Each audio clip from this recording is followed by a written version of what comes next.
Hola, bendiciones mis hermanos del canal Esperanza Digital Estudio. Bienvenidos al día 44, leyendo la Biblia en un año. Hoy nos corresponde los capítulos 9, 10 y 11 de Números. Y para mí ha sido una bendición, espero que para ustedes también, hacer este recorrido por las Sagradas Escrituras. El libro de Números nos presenta al pueblo de Israel en el desierto con un sistema de organización. Ya vimos la ubicación de cada una de las tribus alrededor del santuario en los diferentes puntos cardinales, tras una bandera al oriente, la bandera de Judá, al sur, la bandera de Rubén, al occidente, la bandera de Efraín, y al norte la bandera de Dan, junto con la ubicación de los levitas que tenían a cargo el traslado de los muebles y de todos los implementos del santuario. Los coatitas cargarían el arca, la menorá, la mesa de la proposición, el altar del incienso, el altar del sacrificio, la fuente de bronce. Los gersonitas cargarían todos los telares y las cortinas, las cubiertas del santuario, y los de Merari cargarían lo que serían las tablas, las bases, las columnas, cada uno con su responsabilidad. En esta oportunidad hablaremos de la Pascua, de el pueblo marchando y algunas otras circunstancias que vivió el pueblo de Israel en el desierto, donde vamos a extraer lecciones para nuestra vida práctica. Por supuesto, la recomendación de siempre: acércate con toda libertad a Dios a través de la oración. Quiero agradecer a todos los que me han escrito cada día agradeciendo estas lecturas. También he venido ofreciendo unos libros, el libro de Cristo en su santuario, el libro Preguntas y Respuestas sobre el santuario, que son indispensables para nuestro crecimiento espiritual, y el libro El Carpintero Divino, un tema de cristología que incluso hay aquí en el canal. Hasta el momento que se está presentando este video, hay un curso, una clase de 8 capítulos basados en la lectura de este libro, El Carpintero Divino. Si deseas recibir estos ejemplares para tu crecimiento espiritual, solo tienes que escribirme al WhatsApp más 57 314 358 1359. Si ya hiciste tu oración para iniciar esta lectura, entonces abramos nuestras Biblias. Y no lo vamos a hacer en números. Vamos a retroceder unos capítulos, nos vamos al libro de Éxodo, específicamente al capítulo 40, y ustedes se van a dar cuenta por qué este retroceso. Yo he venido diciendo que para entender la Biblia hay que llevar la lectura sistemática. Si tú quieres entender Apocalipsis, tienes que leerte todos los libros anteriores. Si quieres entender los Evangelios, tienes que estudiar el Antiguo Testamento. Ahora que estamos estudiando la Torá, o sea, el Pentateuco, los primeros 5 libros de Moisés, de vez en cuando toca hacer algunos repasos para entender algunos contextos. Nos vamos al capítulo 40 de Éxodo, y específicamente en el versículo 17 leemos que hay una fecha. La fecha es el día primero del primer mes en el segundo año, en ese inicio del segundo año. Es decir, había transcurrido un año completo. En el inicio de ese segundo año se erigió el tabernáculo de reunión, el día primero del primer mes. Cabe destacar que el día primero del primer mes no era 1 de enero. En el calendario antiguo, el primer mes es lo que para nosotros hoy sería finales de marzo a principios de abril, el mes de Nisan o Abit. Entonces, en ese primer día de ese primer mes, al inicio del segundo año, se levantó el santuario.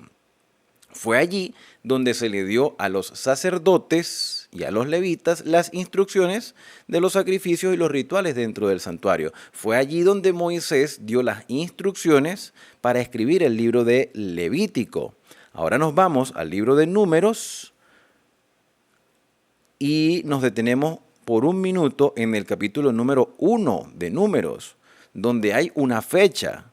Habló Jehová a Moisés en el desierto de Sinaí, en el tabernáculo de reunión, en el día primero del segundo mes. Es decir, entre Éxodo 40 y Números 1 transcurrió un mes. En el primer día del segundo mes, en el segundo año de su salida de la tierra de Egipto. Como hoy nos corresponde leer el capítulo 9, vemos que el capítulo 9 comienza con una fecha. Habló Jehová a Moisés en el desierto, en el segundo año, en su salida de la tierra de Egipto, en el primer mes. Lo que nos indica que entre el capítulo 1 y el capítulo 9 de Números hay un mes de diferencia, pero en retroceso.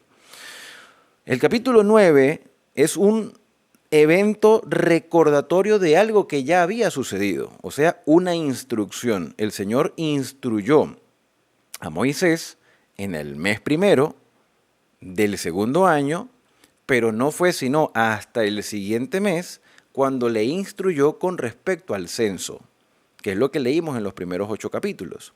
Ahora, en este capítulo 9, retrocedemos un mes para recordar las instrucciones con respecto a un evento importante llamado la Pascua. La Pascua es una de las 7 celebraciones que Israel o el pueblo judío ha venido efectuando en las diferentes épocas.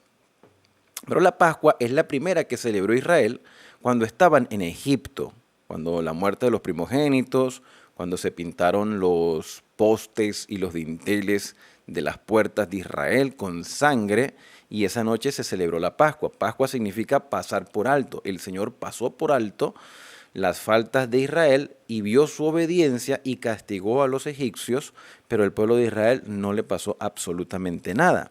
Entonces, en ese primer mes, en ese inicio de segundo año, habló el Señor a Moisés diciendo, versículo 2, los hijos de Israel celebrarán la Pascua a su tiempo, es decir, todos los años en el primer mes. El 14º día, el día 14 de ese mes, entre las 2 tardes, es decir, cuando el sol se oculta, lo celebraréis a su tiempo, conforme a todos los ritos y conforme a todas sus leyes lo celebraréis. Y habló Moisés a los hijos de Israel para que celebrasen la Pascua. Celebraron la Pascua en el mes primero, a los 14 días del mes, entre las 2 tardes, en el desierto de Sinaí. Es decir, esa ya era la segunda Pascua desde que salieron de Egipto. La primera, cuando salieron; la segunda, cuando ya estaban en el desierto. Conforme a todas las cosas que mandó Jehová a Moisés, así lo hicieron los hijos de Israel. Versículo número 6.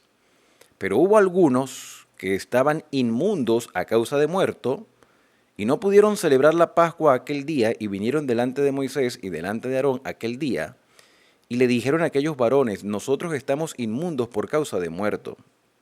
Se les murió un familiar. ¿Por qué seremos impedidos a ofrecer ofrenda a Jehová a su tiempo entre los hijos de Israel? Tenemos que esperar un año más, porque se nos murió un familiar y entonces tuvimos que ir a enterrarlos, tocamos su cuerpo muerto, que representa evidentemente la consecuencia del pecado, y vamos a ser privados del privilegio de celebrar la Pascua. Las personas indagaban, como hoy en día la hermandad indaga sobre muchos temas, indaga sobre el tema de la muerte, indaga sobre el tema de la naturaleza de Cristo, de la obra del Espíritu Santo, del plan de salvación, de incluso hasta el tema del Shabbat, de la alimentación, de la ley de Dios, de la salvación por gracia, del infierno. Es decir, la hermandad indaga sobre muchos temas y está en su derecho que a la hermandad se le responda, porque hay inquietudes. Entonces, aquí hay una inquietud. ¿Por qué tenemos que ser privados? Por el hecho de que se nos haya muerto un familiar. Queremos celebrar la Pascua. Y Moisés le respondió, versículo número 8, esperad y oiré lo que ordena Jehová acerca de vosotros. Moisés no tenía todas las respuestas. Tuvo que consultar al Señor. Mira, de verdad no sé qué hacer, dijo Moisés. No sé, porque esto es nuevo para todos nosotros. Y así pasa también. Muchas veces los líderes no tenemos todas las respuestas al momento y por eso es importante consultar al Señor cuando hay alguna inquietud. Y habló Jehová a Moisés diciendo, habla a los hijos de Israel, diciendo, cualquiera de vosotros o de vuestros descendientes que estuviere inmundo por causa de muerto, porque se le murió un familiar y nadie está planeando la muerte de nadie, o estuvieran lejos porque se fue a algún viaje de negocios, entonces esta persona celebrará la Pascua a Jehová. ¿Cuándo?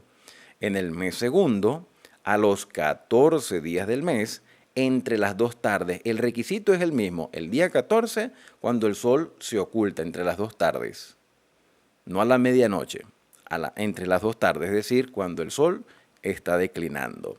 Pero en esta ocasión sería una excepción en el segundo mes. La celebrarán con panes sin levadura y con hierbas amargas lo comerán. No dejarán del animal sacrificado para la mañana, ni quebrarán hueso de él, conforme a todos los ritos de la Pascua la celebrarán. Mas el que estuviere limpio y no estuviere de viaje, si dejare de celebrar la Pascua, la tal persona será cortada de entre su pueblo, por cuanto no ofreció a su tiempo la ofrenda de Jehová, el tal hombre llevará su pecado, porque tuvo la oportunidad de celebrar la Pascua y no quiso hacerlo. Eso es rebeldía. Porque la Pascua también era una demostración de agradecimiento a Dios por la liberación. Recordemos que ha transcurrido un año desde que salieron de Egipto. Están en el segundo año, al inicio del segundo año. No han transcurrido 2 años, ha transcurrido uno. Apenas está comenzando el segundo.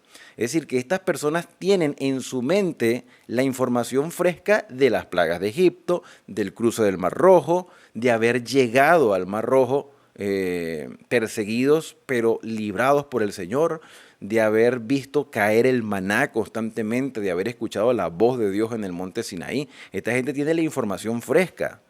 Por lo tanto, debían ser agradecidos celebrando la Pascua. Si no la celebraban, era un gesto de rebeldía, era una falta de respeto a Dios por la liberación obtenida. Entonces, por eso las palabras son duras. El que no la celebre en su tiempo, por negligente, será cortado del pueblo. ¿Qué hace aquí? Si vio las maravillas del Señor, ¿por qué tiene que ser rebelde al Señor si lo ha visto todo? Es testigo de las cosas que han sucedido. No es ni siquiera una manifestación de fe, porque la fe es la certeza de lo que se espera y la convicción de lo que no se ve. Pero esta gente vio todo y escuchó todo. ¿Por qué no mostrar agradecimiento a Dios por medio de la Pascua? Versículo número 24. Y si morare con vosotros extranjero, porque la ley para los extranjeros era la misma, y celebrare la Pascua a Jehová conforme al rito de la Pascua y conforme a sus leyes, la celebrará. Un mismo rito tendréis, tanto para el extranjero como para el natural de la tierra. Versículo 14. Y si morare con vosotros extranjero y celebrare la Pascua a Jehová, conforme al rito de la Pascua y conforme a las leyes la celebrará, el mismo rito tendréis, tanto el extranjero como el natural. Ahora fíjense algo importante.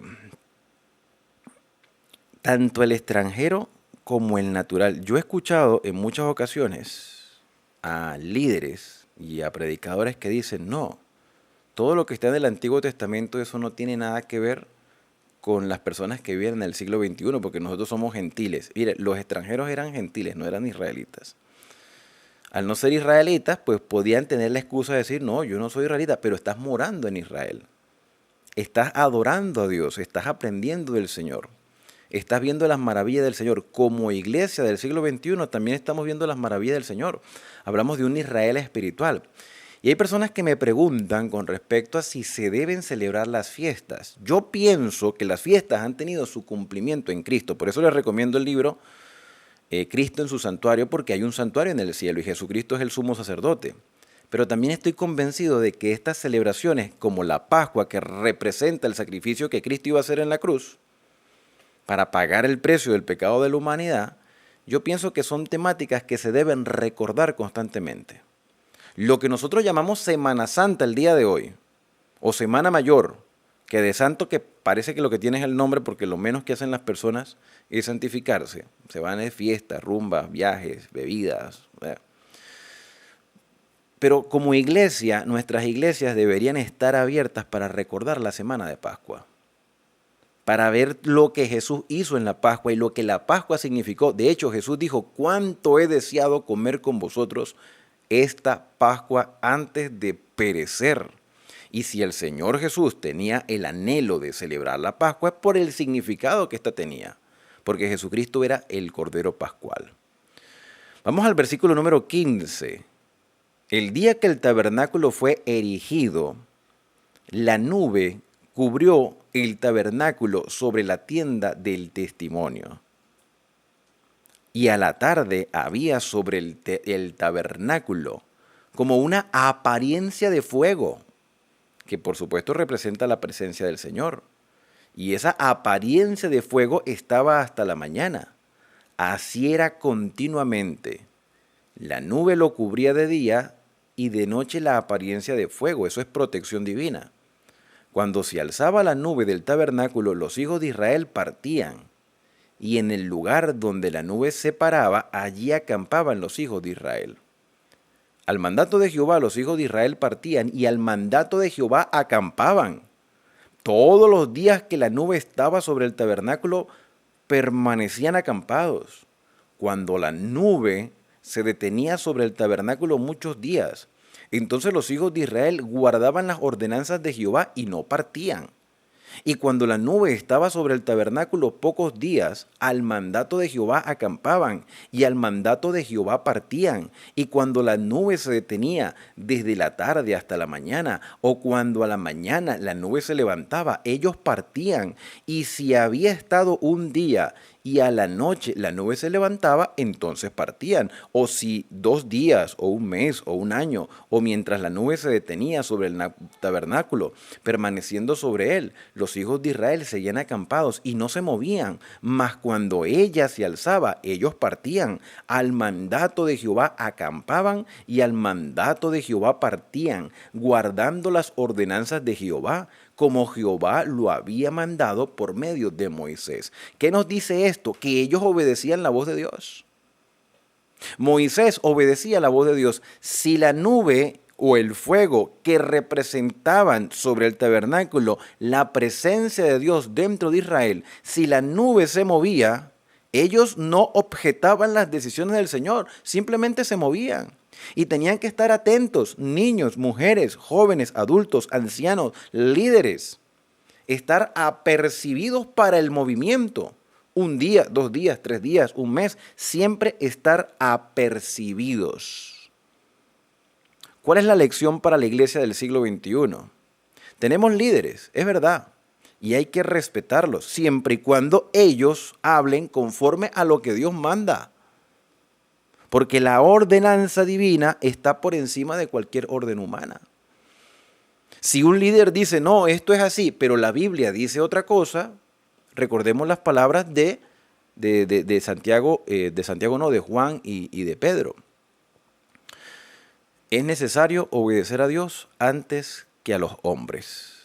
Muchas veces tenemos líderes que pareciera que se desvían del camino, y la hermandad tiende a respetar su palabra, pero irrespetando las exigencias divinas. Por eso es necesario que la hermandad se eduque, se instruya, se capacite, se fortalezca en lo que escrito está. Y de hecho Jesús cuando hablaba decía, escrito está, escrito está.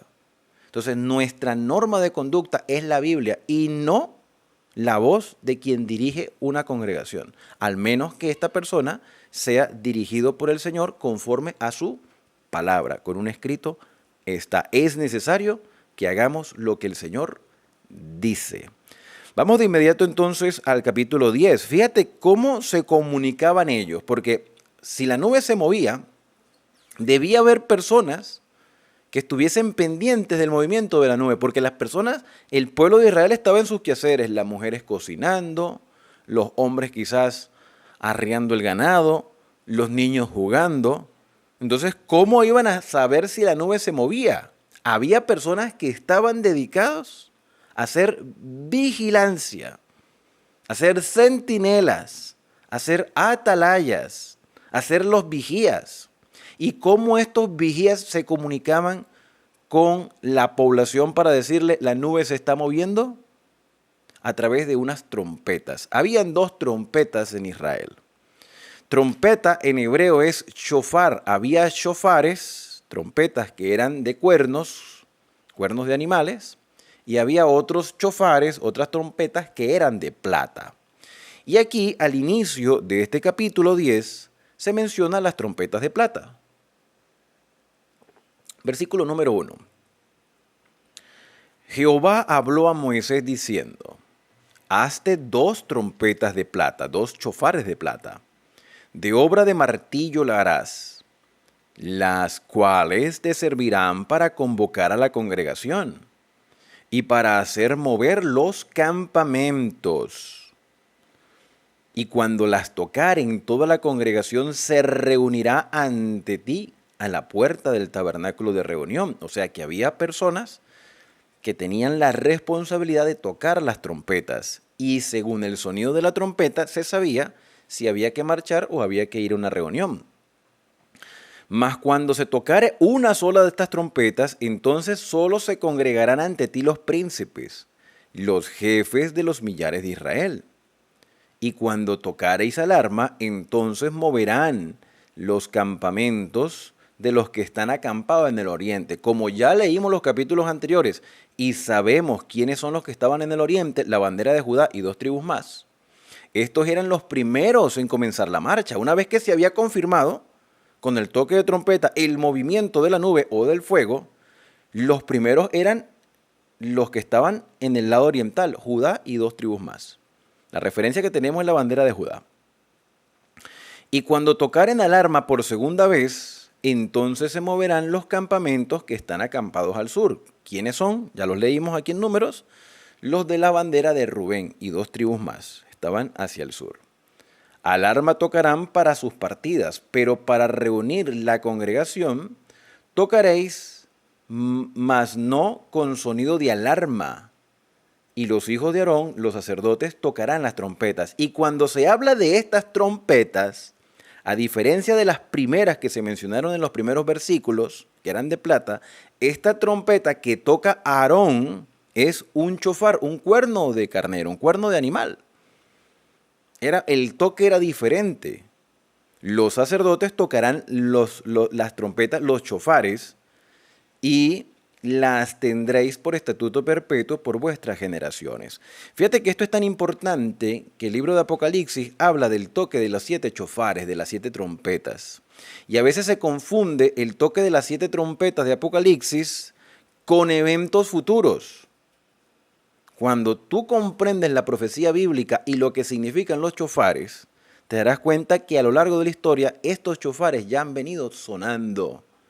En la historia del cristianismo, en la historia reciente del cristianismo, estos shofares ya han venido sonando.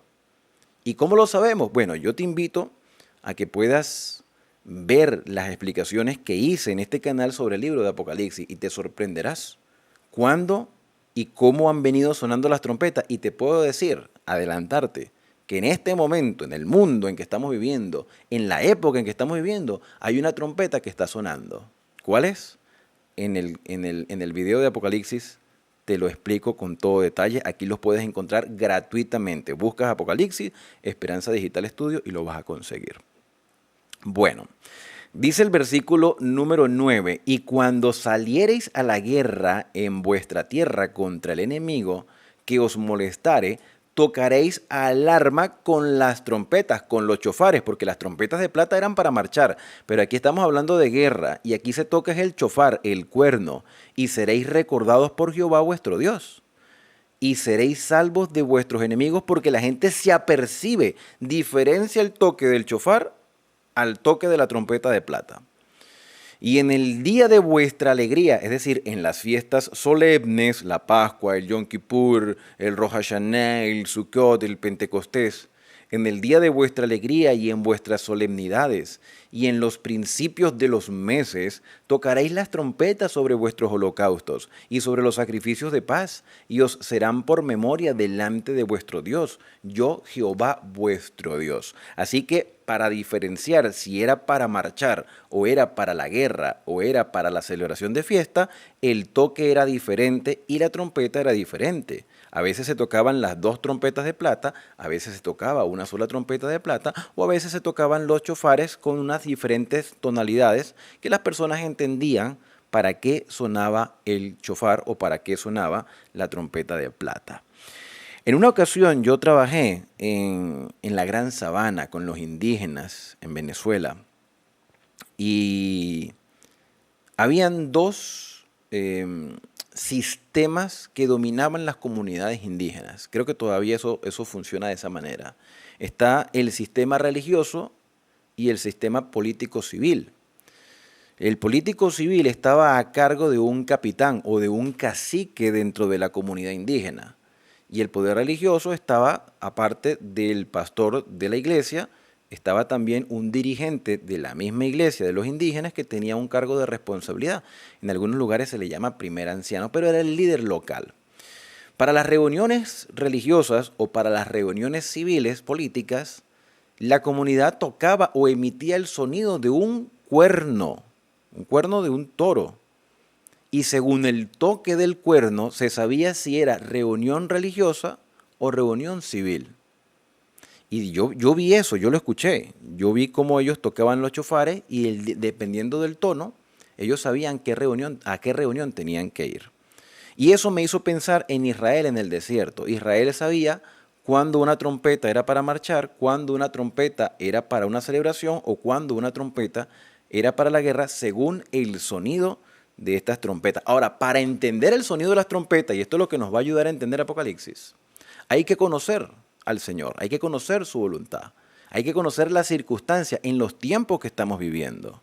¿Cómo sabemos que en esta época están sonando las trompetas del Señor?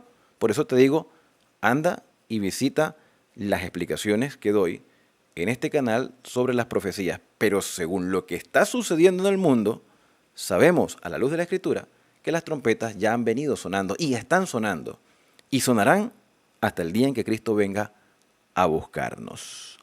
Bueno, terminamos con esta parte. Vamos ahora al versículo número 11 y dice: en el año segundo, en el mes segundo, a los 20 días del mes, la nube se alzó del tabernáculo del testimonio. Y partieron los hijos de Israel del desierto de Sinaí según la orden de marcha. Y se detuvo la nube en el desierto de Parán. Partieron la primera vez al mandato de Jehová por medio de Moisés. La bandera del campamento de los hijos de Judá comenzó a marchar primero por sus ejércitos. Naasón, hijo de Aminadab, nombres que ya hemos leído en capítulos anteriores, estaba sobre su cuerpo de ejército. Sobre el cuerpo de ejército de la tribu de Isaacar que acompañaba a Judá, estaba Natanael, hijo de Suar, y sobre el cuerpo del ejército de la tribu de los hijos de Zabulón, que también estaba con Judá, para esta tribu estaba Eliab, hijo de Elón. Estas eran las tres tribus que estaban al oriente, eran los primeros que marchaban. Después que salía ya desarmado el tabernáculo, se movieron los hijos de Gersón. Los hijos de Gersón estaban al occidente, pero marchaban detrás de la bandera de Judá, porque los hijos de Gersón cargaban los telares y las cubiertas. Eso lo sabemos porque ya leímos los capítulos anteriores, pero eso es importante leer los capítulos iniciales. Y los hijos de Merari también partían con ellos con lo que llevaban. ¿Y qué llevaban los hijos de Merari? Llevaban las columnas, las basas, los capiteles, ¿okay?, las tablas del tabernáculo. Ellos iban detrás del primer grupo abanderado en marcha, que eran los de Judá. Luego comenzó a marchar la bandera del campamento de Rubén por sus ejércitos, que eran 3 tribus. Estaba Elisur, hijo de Sedeur, estaba sobre su cuerpo de ejército, sobre el cuerpo de ejército de la tribu de Simeón, que también estaba al sur, estaba Salumiel, hijo de Surizadai, y sobre el cuerpo de ejército de la tribu de los hijos de Gad, que también estaba al sur, estaba Eliasaf, hijo de Deuel. Luego comenzaron a marchar los coatitas, que eran de la tribu de Leví, y estos coatitas llevaban los muebles del santuario. Llevaban el arca del pacto y todo lo demás. Entonces los coatitas iban detrás de la bandera de Rubén. Entre tanto que ellos llegaban, los otros Gersón y Merari, acondicionaban el tabernáculo.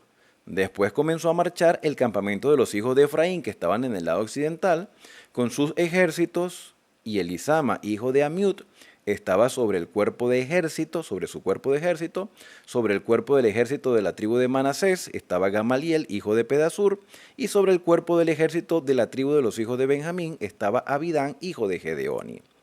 Luego comenzó a marchar la bandera del campamento de los hijos de Dan, que eran los últimos que estaban en el norte, por sus ejércitos a retaguardia de todos los campamentos, y Ahizer, hijo de Amisadai, estaba sobre su cuerpo de ejército.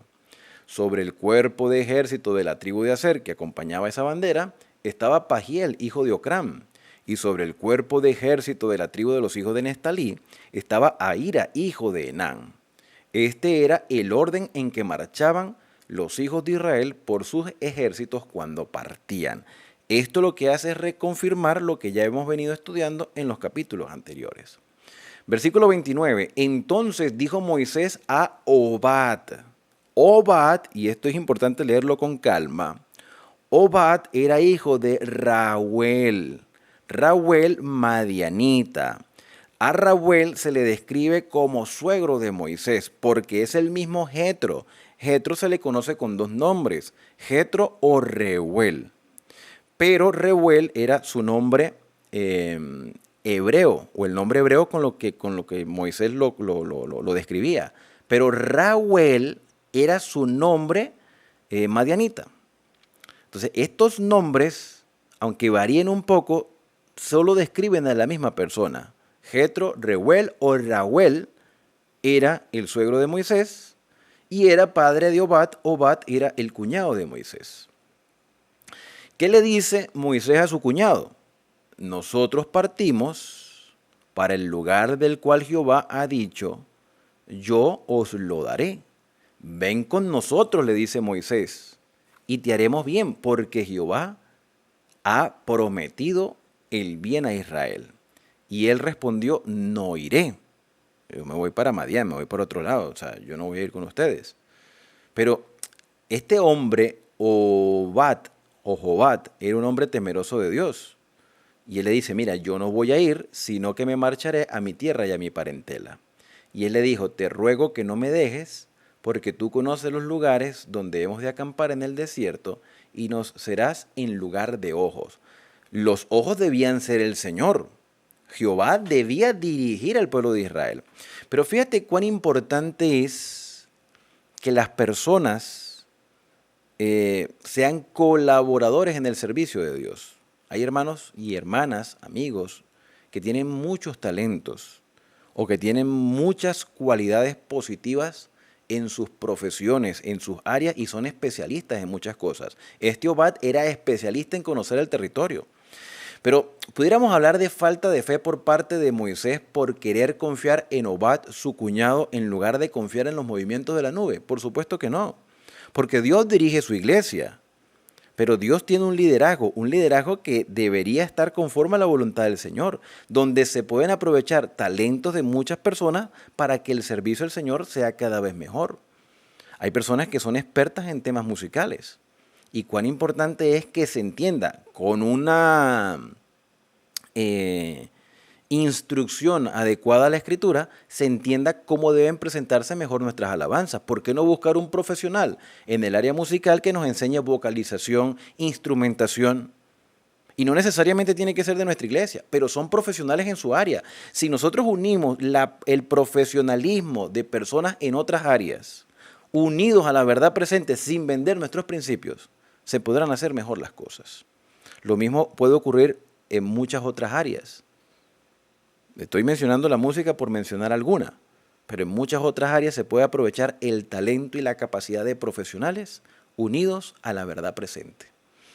Y quizá hasta esas personas sean ganadas para el Evangelio cuando entiendan que nuestros principios no se venden, sino que cada día mejoramos para la gloria del Señor. Entonces Moisés le dice, estoy en el versículo número 31, Moisés le dice, te ruego que no nos dejes porque tú conoces los lugares, tú eres experto en esto, tú conoces los lugares donde hemos de acampar en el desierto y nos serás en lugar de ojo. Versículo 32. Y si vienes con nosotros, cuando tengamos el bien que Jehová nos ha de hacer, nosotros te haremos bien. Así partieron del monte de Jehová camino de 3 días, y el arca del pacto de Jehová fue delante de ellos camino de 3 días. Pero sabemos que el arca iba detrás del segundo campamento. Primero venían la bandera de Judá, después venían los meraritas y los gersonitas, después venía la bandera de Rubén con 2 tribus más, y era allí donde marchaba el arca. Y aunque el arca prácticamente iba en el medio del campamento, se decía que iba adelante porque el arca en sí era un símbolo también de la presencia del Señor, y el Señor mostraba su presencia a través de la nube y a través del fuego. Por eso se decía que iban delante del arca del pacto, buscándoles lugar de descanso. Y la nube de Jehová iba sobre ellos de día, desde que salieron del campamento. Cuando el arca se movía, Moisés decía, levántate, oh Jehová, y sean dispersados tus enemigos, y huyan de tu presencia los que te aborrecen. Y cuando la nube se detenía, decía, vuelve, oh Jehová, a los millares de Israel. Millares de millares, pero apenas eran 600.000 hombres, aproximadamente 2 millones de personas. Porque Israel no solamente no se refería solamente al Israel de ese momento, sino se refería a todos aquellos que en épocas futuras también aprenderían a depender del Señor. Hoy tú y yo formamos parte de un Israel espiritual. ¿Cómo lo sabemos? Porque el apóstol Pablo llegó a decir en una de sus cartas que todo el que está en Cristo, simiente de Abraham es. Y Abraham es el padre de la fe del pueblo de Israel. Entonces, todo aquel que está en Cristo forma parte de un Israel espiritual. Tú y yo formamos parte de esta familia de fe. Llegamos al capítulo final de nuestro video y quiero decirles que este capítulo 11 nos habla de una circunstancia que para mí tuvo que haber ocurrido antes de esta primera marcha. Como ya vimos que a veces las historias se retroceden por un momento para entender algunos contextos, porque la Biblia no fue organizada en orden cronológico, sino en forma temática.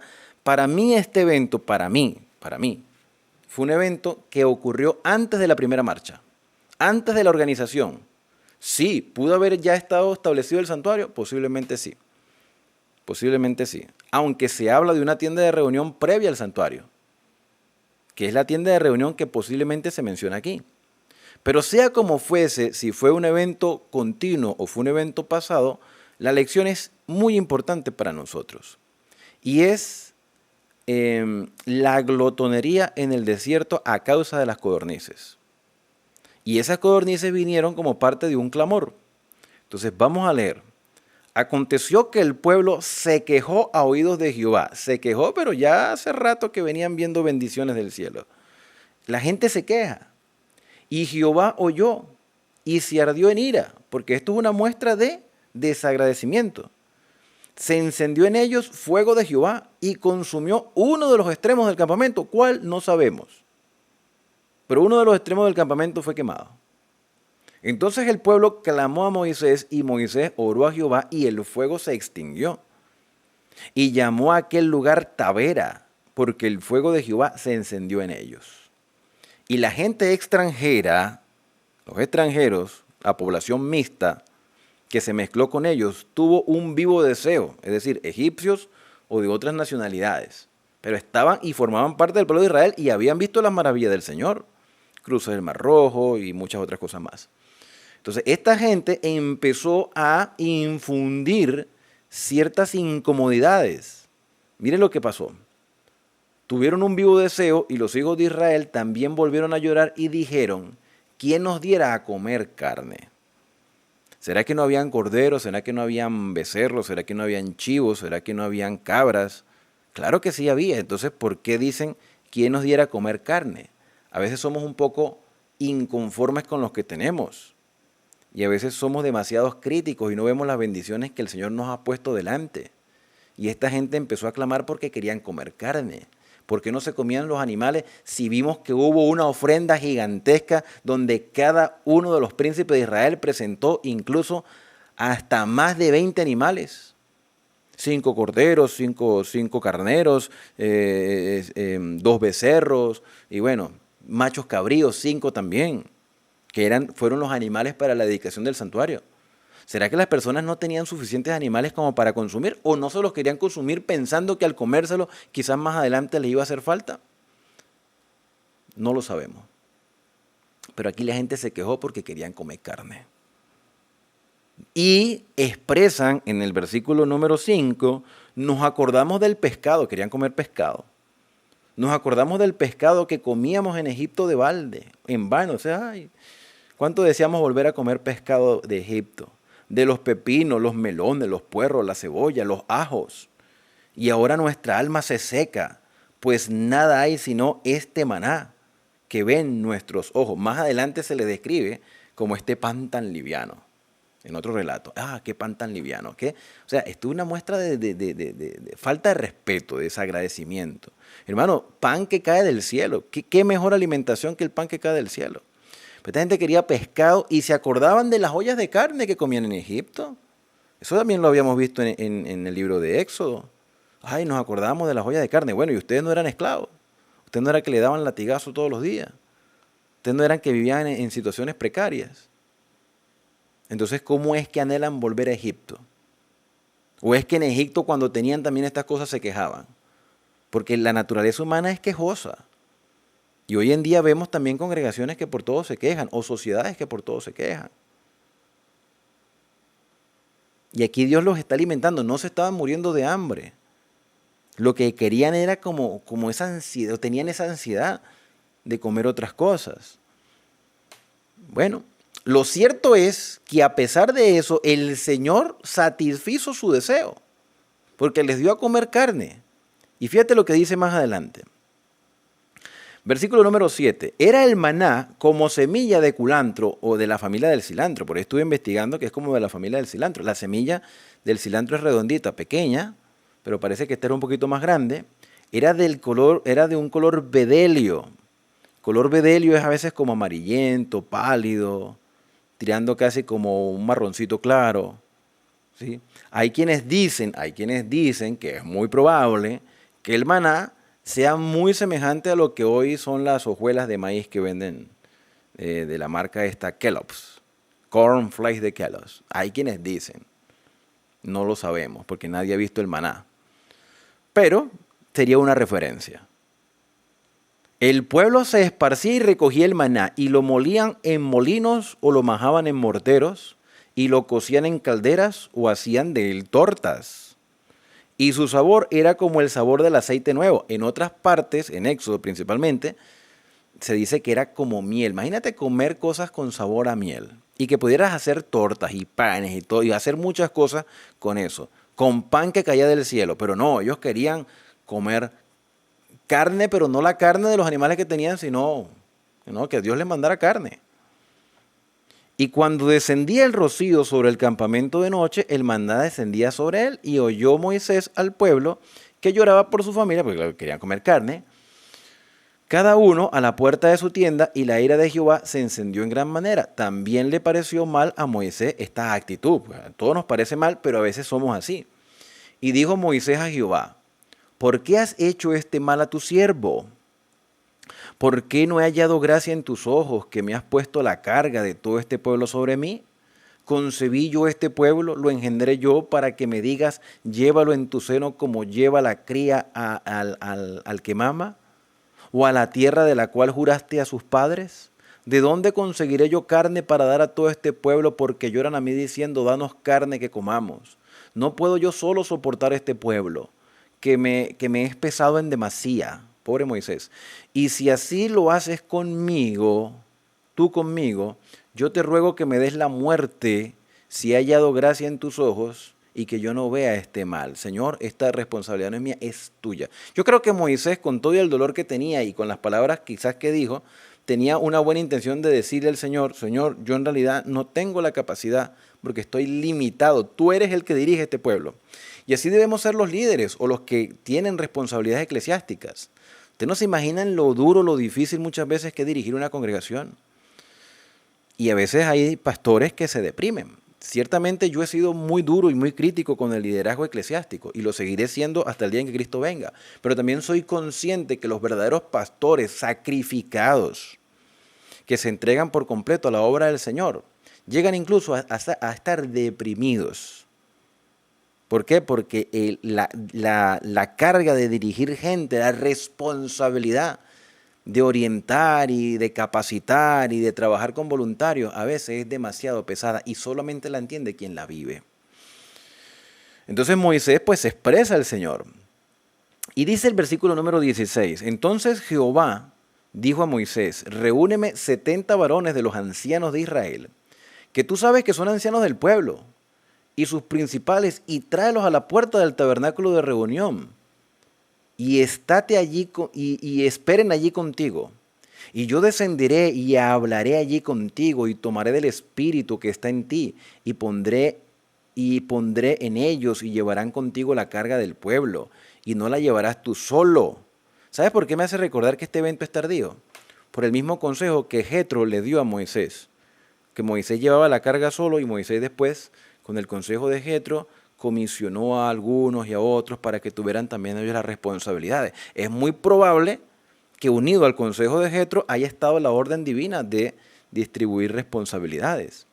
Y dice el versículo 17, y yo descenderé y hablaré allí contigo, y tomaré del espíritu que está en ti, y pondré en ellos, y llevarán contigo la carga del pueblo, y no la llevarás tú solo. Pero al pueblo dirás, santificaos, santificaos, santifíquense. O sea, cambien su manera de pensar para mañana y comerán carne. Cuán importante es la santificación incluso cuando nos vamos a alimentar. Saben ustedes, mis queridos hermanos, que uno de los temas más controversiales y que yo también he hablado sobre esto en el canal es el tema del cambio de alimentación.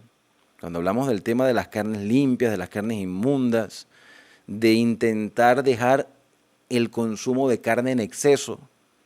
Si tú comes, si tú bebes o si haces cualquier otra cosa, hazlo para la gloria de Dios porque tu cuerpo es templo del Espíritu Santo. No, pero nunca falta el que diga, no, el Señor limpia todo, puedes comer lo que sea. Porque lo que entra a la boca no contamina al hombre, sino lo que sale de ella. Pues imagínate, se descontextualizan los versículos. Pero aquí el Señor les va a dar carne al pueblo de Israel y les advierte que antes de que vean esa grande bendición o esa maravilla para que ellos se alimenten de carne, ellos debían estar santificados. Mañana ustedes comerán carne, pero santifíquense, porque habéis llorado a los oídos de Jehová, diciendo, ¿quién nos diera a comer carne? Ciertamente mejor nos iba en Egipto, por favor, si eran esclavos. Jehová pues os dará carne y comeréis, y no comeréis un día, ni 2, ni 5, ni 10, ni 20 días, un mes entero, hasta que os salga por la nariz. Esto es una exageración, pero es una manera de decir, habrá carne en abundancia. Y hasta llegará el punto que aborreceréis la carne, por cuanto menospreciasteis a Jehová que está en medio de vosotros, y llorasteis delante de él diciendo, ¿para qué salimos acá de Egipto? Entonces dijo Moisés, 600,000 de a pie es el pueblo en medio del cual yo estoy, 600,000 hombres, sin contar mujeres ni niños. Y tú dices, está hablando Moisés con el Señor, tú dices, les daré carne y comerán un mes entero, se degollarán para ellos ovejas y bueyes que les basten. Ah, sí comían carne, pero como no comían todos los días, porque ellos se podían matar un corderito, pero no los podían matar todos los días, porque no podían guardar la carne por 3 días. Entonces lo que quiere decir es que querían comer todos los días. ¿Sabes que hay personas que son así, que si no tienen carne en el plato no comen? Bueno, esperamos mejorar eso. Se degollarán para ellos y bueyes hasta que les basten, o se juntarán para ellos todos los peces del mar para que tengan abasto. Entonces Jehová respondió a Moisés, ¿acaso se ha cortado la mano de Jehová? Como Dios diciéndole, ¿acaso hay algo imposible para mí? Ahora verás si se cumple mi palabra o no. Y salió Moisés y dijo al pueblo las palabras de Jehová y reunió a los 70 varones de los ancianos del pueblo y los hizo estar alrededor del tabernáculo. Entonces Jehová descendió en la nube y les habló y tomó del espíritu que estaba en él y lo puso en los 70 varones ancianos. Y cuando posó sobre ellos el espíritu, profetizaron. Esto no quiere decir que dieron profecías de futuro. Esto quiere decir que adoraron al Señor. La profecía, el tema del don profético, abarca muchas cosas, desde la adoración hasta la instrucción. Así que posiblemente cantaron e instruyeron al pueblo. Y no cesaron, y esto lo vamos a ver cuando veamos a Saúl también profetizando más adelante. Y había quedado en el campamento 2 varones llamados Eldán y el otro se llama Medán, otros 2 hombres olvidados en el cristianismo. Nadie se acuerda de ellos. De hecho, ni siquiera muchas personas saben que existían estas personas. Eldán y Medán, sobre los cuales también reposó el Espíritu, estando entre los inscritos, pero no habían venido al tabernáculo, y profetizaron en el campamento, o sea, instruyeron al pueblo para que no cometieran el error que incluso cometieron cuando cayeron las codornices. Y corrió un joven y dio aviso a Moisés y dijo, mira, Eldán y Medán profetizan en el campamento. Entonces respondió Josué, hijo de Nun, ayudante de Moisés, uno de sus jóvenes, y dijo, Señor mío, impídeselos. Y Moisés respondió, ¿tienes tú celos de mí? Ojalá todo el pueblo de Jehová fuese profeta. Ojalá todos fueran instructores. Ojalá todos fueran capacitados por el Señor para instruir a otras personas. Y dice acá el versículo número 30, y Moisés volvió al campamento, él y los ancianos de Israel, y vino un viento de Jehová y trajo codornices del mar y las dejó sobre el campamento un día de camino. O sea, que si quieres comer carne vas a tener que comer vas a caminar un día entero. Si realmente quieres comer carne, un día entero. Y un día entero de camino al otro lado, para los que estaban del otro lado del campamento. Y así había codornices hasta 2 codos sobre la faz de la tierra. 2 codos, estamos hablando de 90 centímetros, casi 1 metro de codornices a lo alto. Entonces el pueblo estuvo levantado todo el día y toda la noche y todo el día siguiente, porque les tocó caminar un día entero, y recogieron codornices. Al que menos recogió 10 montones. Esto es una exageración, 10 montones. No hay una cantidad específica, pero quiere decir que recogieron bastante. Y los tendieron sobre sí a lo largo del campamento. Aún estaba la carne entre sus dientes, porque fueron unos glotones, antes de que fuese masticada. Cuando la ira se encendió, la ira de Jehová se encendió en el pueblo, e hirió Jehová al pueblo con una grande plaga, por glotones, por hambriados, por ansiosos, por desesperados. Se les dijo que se santificaran, se les instruyó, se les advirtió, y aún así se desenfrenaron. Y llamó el hombre de aquel lugar Kibrón Hatabá, por cuanto allí sepultaron al pueblo codicioso. Codicia, la codicia, que por cierto la codicia se nos advierte a no ser codiciosos en los 10 mandamientos. De Kibrón Hatabá partió el pueblo a Haserot y se quejó también en Haserot. Después hablaremos de esto, esa gente se queja. Ven las consecuencias y se siguen quejando. O nos seguimos quejando. A veces somos muy codiciosos y dejamos a un lado las palabras y las instrucciones del Señor para hacer las cosas conforme a nuestro propio deseo, nuestros propios gustos, nuestras propias inclinaciones. Hermanos, cuando nosotros estamos dispuestos a hacer la voluntad del Señor, Dios no nos deja en tinieblas, nos muestra el camino, nos orienta, nos capacita y nos sustenta para que nuestra fe se fortalezca y podamos vivir con esperanza. Espero que veamos estos capítulos como una advertencia y una instrucción para los que vivimos en el siglo XXI anhelando el pronto regreso de Cristo. Por eso mi deseo para ti en este día es que Dios te bendiga y te guarde. Que haga resplandecer Dios su rostro sobre ti y que tenga de ti misericordia. Que el Señor alce sobre ti su rostro y ponga en ti paz.